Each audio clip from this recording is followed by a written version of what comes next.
কেউ বলে রজনী শোত রাতে, তারার দেশে রাঙিনাতে মা দেখা দেয় চুপি চুপি আলো ছায়ার মাঝে। রোজই ভাবি জেগে থাকি, মা কি আমায় দেবে ফাঁকি।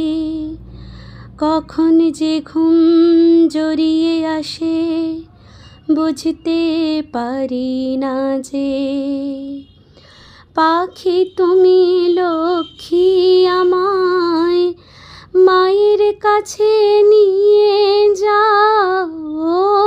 তোতা পাখি রে শিকল খুলে উড়িয়ে দেব, মাকে যদি এনে দাও।